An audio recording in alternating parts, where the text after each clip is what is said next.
But we're going to go back 10 years now, and this is 2015. And 10 years ago, we had a much better situation than the current team is experiencing.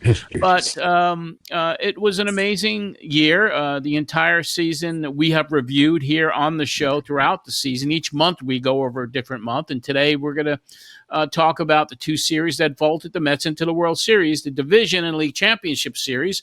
And we have a great video to take a look at those two series. And we'll talk about that on the other side. Looking at him as they close in on Terry's face, those eyes look a little moist. And for that 66-year-old baseball lifer, why not? He's earned it. Now the 0-2 pitch. Swung on and missed, strike three. Put it in the books. The New York Mets have won the 2015 National League Eastern Division Championship. And the Mets pile out of the dugout and come out of the bullpen and begin the celebration. Up the first baseline to the right of the mound. They're mobbing each other. They are on their way down the dugout steps into the clubhouse. And so to everyone in the Mets organization, from Fred Wilpon and Saul Katz and Jeff Wilpon to Sandy Alderson, the general manager, who put it all together with a classic remake right around the trade deadline, to Terry Collins and the coaching staff and everyone wearing a uniform as players for the New York Mets. Congratulations. The Mets have won the National League's Eastern Division Championship for 2015. And he threw it right past Crawford for out number one. And he sets down the 21-year-old rookie. Kendrick will be on the move at first. There he goes. And Gonzalez goes down swinging. Tried to check his swing. He didn't think he went, obviously. Well, he's arguing with the home plate umpire because Alan Porter called it. Nothing irks hitters more than the home plate umpire calling that. And DeGrom strikes him out. All 6 outs. And then by the K. He struck him out. And his Mets have a 1-0 lead here in the fourth. And he fooled Ethier for the first out. Struck out his first time, popped to short his second time, and strikes out to lead off the fifth. Tried to check. And that is a 1-2-3 inning for Jacob deGrom. And he got him swinging. He got him. For that spot and still has a little bit left in his tank. 13 strikeouts for Jacob deGrom. The pitch, swinging a shot towards center. Base hit, David Wright. 2 runs are going to score. Granderson races to third. He's there. Mets 3 and the Dodgers nothing. David Wright pounds a fastball up the middle. And when he got to first base, he made a fist with his right hand. And it's like he was trying to knock out Rocky Balboa. As we talked about earlier, Granderson really the only Met that has had any success against Anderson. One of 2 Mets that's even faced him more than once. First pitch on the way, hit in the air, deep to center. Back goes Hernandez, it's over his head, and off the wall. In comes d'Arnaud. In comes Flores. Here comes Lagares. He scores standing. A double and 3 runs batted in for Curtis Granderson, and the Mets have come right back to take a 4-3 lead. It's built a little differently than old Shea was, but if this place was ever going to sway a little bit the way the old ballpark did, this would be the time. Cespedes 2 out of 2 with a couple of runs scored. And that ball is absolutely scorched to left. 3-run shot. And the Mets have blown it open.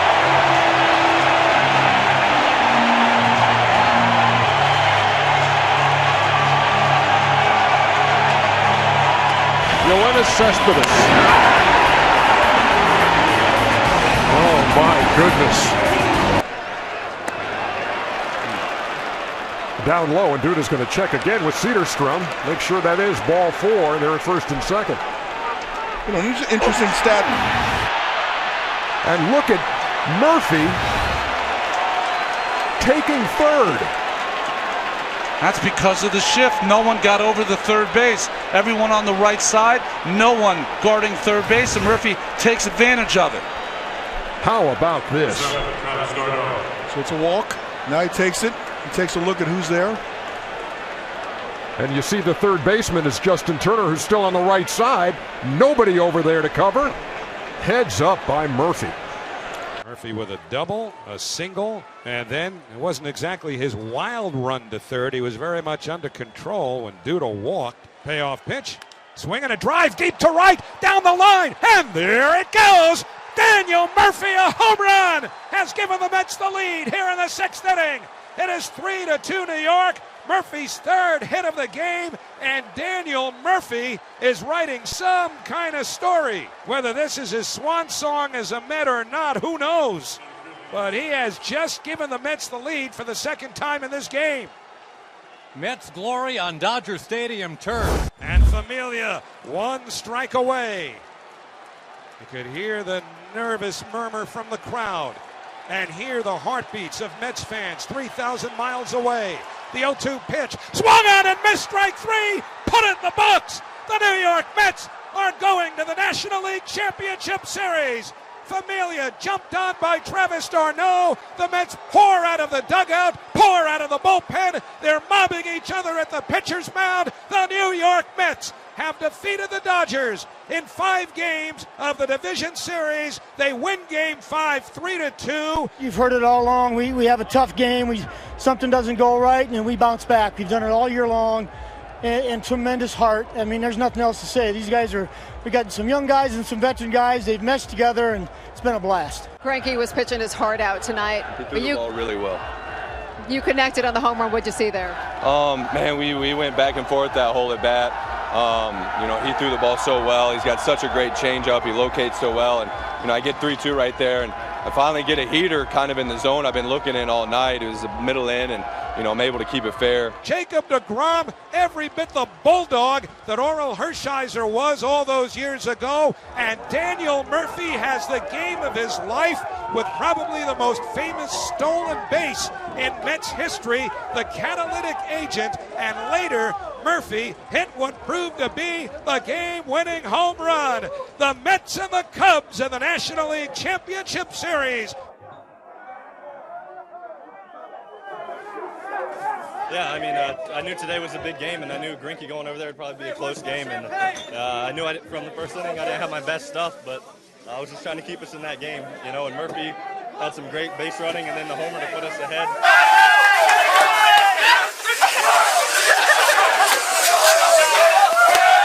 Very different experience for me. Just the confidence that Terry has in me to go out there and pitch that inning, especially with the lead, instills a lot of confidence in myself.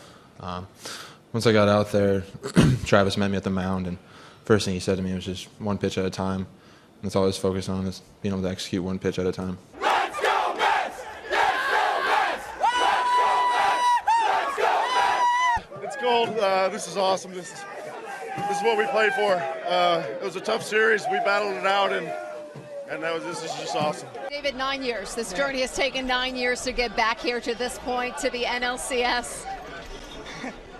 It feels good. It does, right? It does. It feels great. To answer your question, we've waited a long time for this.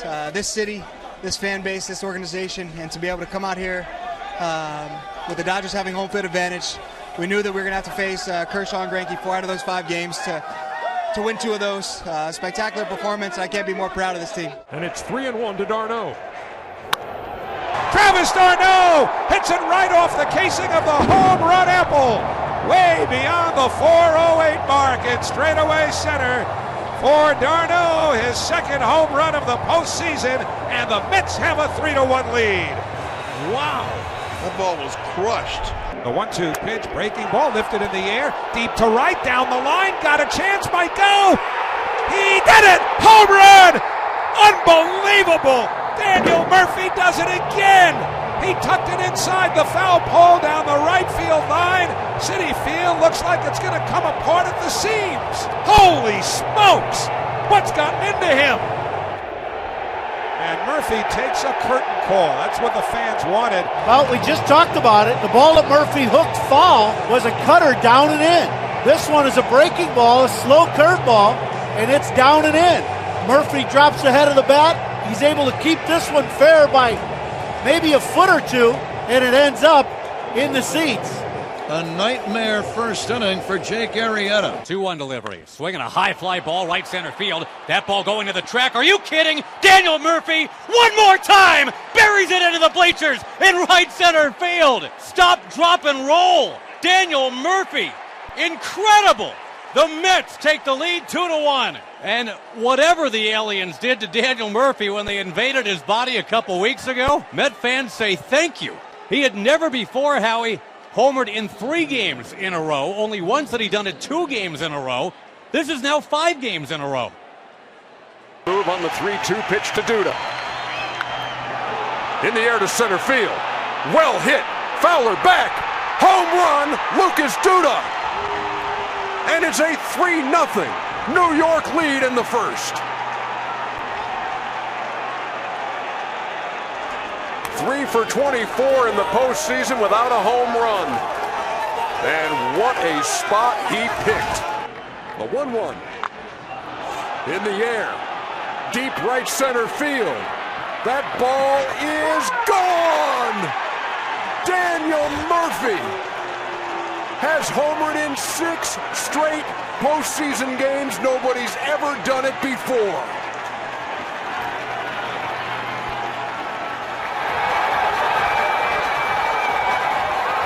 Who writes this stuff? Ray Bradbury, science fiction. It's not really happening. Can't be.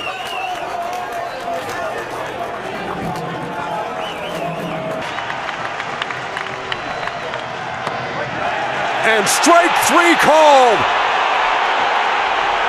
They haven't been to the World Series since 2000, and the Mets are on their way back.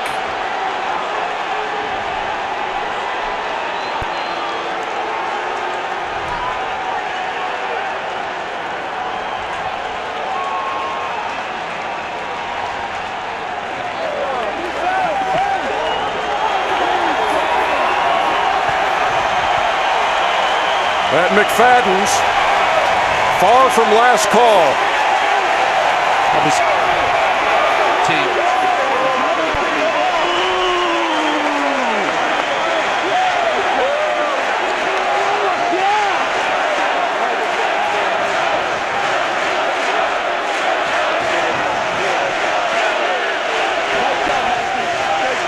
Can't see it.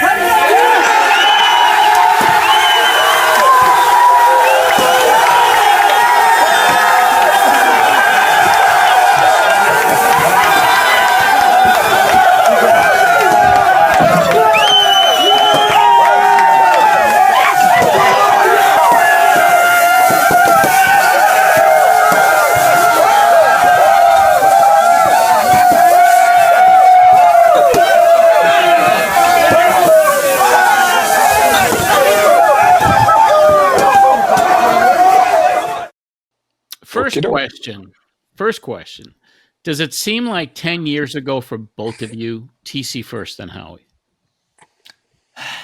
Yeah, it does. I mean, it's been a long time. You know, I still think about a lot of those situations, you know, some of those games. But, you know, I also realize, you know, I'm very realistic, John, and know it's been a long time. And, you know, it rejuvenates me a little bit to look back and think I was a part of it. But I just think I was so excited, and I still am when I think about that series in LA, that game 5 in LA. I don't know if I've ever been more, you know, in a bigger situation, you know, and then to sweep the Cubs, who, by the way, kicked our butt all season long, you know, and I've told the story, you know, we clinched, when we beat the Cubs, it would have been my mother and father's 53rd wedding anniversary. So, and they had both passed by then, but, you know, those kind of things, you know, those are things that I'll remember forever. You know, it's interesting you bring up your parents, Terry, because you might remember this game, but just before the trade deadline and before everything turned around, Clayton Kershaw took about 2 hours in a game at Citi Field to, get rid of the Mets, pitched like a 3-hit shutout or something, barely broke a sweat. I don't know if you remember that game, but later that night, my mom passed. And it was not unexpected. It was just a matter of time. But interestingly, no sooner did she leave this earth than the Mets started to win. And, the trade deadline presented the new acquisitions with Cespedes and the rest of them. And it's so ironic that you think back to your parents and I think back to my mom as significant kind of players from afar, if you will, in that scenario. But when I think back to 2015, yeah, it does seem 10 years ago. It is time for more. But I can't stop thinking about two things. You talked about Game 5 in LA. I can't forget Murph thinking he was invisible, as you said, and taking that extra base on a walk, which is That's you may right. never see that again. Right. And when you brought Noah out of the bullpen in what was that seventh or eighth inning? I forget. I think it was the Seventh inning. seventh. Yep. And Seventh inning. then Yep. and the gas that he threw, and you just got the feeling this is over. You get to that point, this kid's coming out and doing what he did. You got Familia ready. This thing was over. But it all kind of came together in part. Never mind Murph's home run, but just the thought of him tiptoeing around the bases after a walk. One guy could have probably pulled that one off, and it was Daniel Murphy. That was the only guy I know could have done it. Murphy's performance will go down in history. How did it feel like, Terry, you knew Daniel, you managed him for a few years, and then all of a sudden he turns into this guy that was reminiscent of Ted Williams or Babe Ruth or whatever else. He just didn't stop. So, Terry, on your perspective, and then Howie's, how was it like to see Daniel Murphy turn into Superman during that postseason? Well, first of all, I love Murph. I've told you the story. When I first met Daniel Murphy when I was the field coordinator, and he had torn his knee up the last day of spring training. So he spent all summer down here in Port St. Lucie. And I went out, when I was in town, I would go out, and he was there every day watching those young kids play, the rookies, every day. Every night he'd go to, when the St. Lucie team was home, he sat in the stands behind home plate, talked the game. He's a baseball guy. And so when our hitting guys, when Kevin Long and Pat Ressler went to him and said, Murph, you got to get the ball off the ground. You got to start swinging at strikes because you do big damage. Dan Murphy did it because he's a baseball player. He said, if that's what I need to do, that's what I'm going to do. And I give those coaches were great, but you got to buy into it as a player. And Dan Murphy bought into it because he's a baseball player.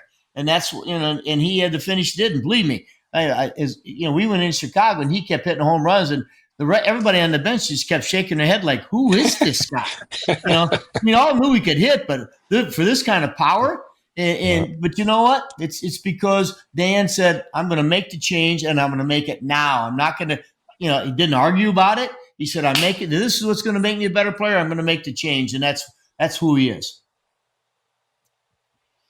Yeah, and the calls that you made, Howie, of Daniel are some of my favorites. When you look back at these highlight reels, and everyone just couldn't believe it, how he just turned this light switch on and kept going. And the other person I want to bring up to both of you, because it really was a special series, a special postseason for him to be able to come back and be in it, was David Wright. So your thoughts about David and that opportunity to be in that postseason? Yeah, well, for me, John, it started when he came back in Philly on September 1st. I mean, that's where it started for me. I knew David was a great player, and I watched him be a great player, and I knew what he meant to be around us. Not just be in the lineup, but to be around the guys, because everybody respected him so much and what he meant to the team. Just his presence. And I was very, very comfortable. I had absolutely no reservations at all about putting his name in that lineup, even though he had just been back for a month, heading into the postseason, because he's David Wright. And, stars rise to the occasion. And as we expected, he rose to the occasion. And we all admire him and respect him for what he is today. You know something, John? One of the happiest moments that I've had in my entire career broadcasting Mets games was when David hit that home run in his first at bat in Philadelphia when he came back from being out for about 4 months because of the spinal stenosis. We get on the bus after the game, and David was sitting right behind me. And I've known him since the day he came up, so I've always had a great relationship with David. So I didn't feel like I was letting my guard down by saying, "Hey, I got to tell you something." I said, I can probably count on the fingers of one hand the number of times that I have felt goosebumps as I was making a call. And that's how I felt when you hit that home run. And I know he was deeply appreciative of that, but no more so than I was to have been privileged to call that moment because it was as much about the person, David Wright, as it was the player returning from the injury and hitting that home run. It was a unique moment because of how fond everybody who's ever been around David was and is about him. And I'll always remember that just as one of the most special thrills I've had in my career, that one moment. Well, I mean, you've called so many, and you've seen so much history of the New York Mets. Out of all the seasons that you have been associated with the ball club, where does the 2015 season rank for you as a Well, broadcaster? well, as a broadcaster, you have to understand that I grew up in Bayside, Queens as a big Mets fan. And, we'd be playing stickball or punch ball or softball or whatever. And, I always wanted, if it was just a one-on-one kind of thing, playing stickball or a team game, I wanted to be the Mets, or I wanted my team that I was playing for to be the Mets. And, you're playing in the schoolyard and you think it's a big game. You might say something like, the Mets win the pennant if you win that game. Well, let me tell you something. To have been able to deliver those words into a live microphone as a broadcaster for the New York Mets when Jarius Familia struck out Dexter Fowler, and to be able to say the Mets win the pennant, well, that was another one of those goosebump moments. And there very few can compare in my career with that. As those words were coming out of my mouth, I almost had to squeeze my hand against my legs so I didn't cry or get emotional. It meant that much, but I'm still holding out for one more, even more emotional call. Yeah, there's always hope, and those moments were very magical and special. And Howie, I really appreciate you coming on to reminisce with us about Anytime. 2015, and always a pleasure to see you. Thank you so much for joining us today. My pleasure. Great seeing both of you, as always. Yeah, well, you're the best, pal. Thank you very much. Thanks, Look TC. forward to We'll see seeing you you soon. You got Okay. it. I may need some golf tips, though. You may have to help me. I don't know if I'm salvageable, but I'm Yeah, willing to you are. listen. You are. I'm You willing are. to listen. Excellent. Thank you.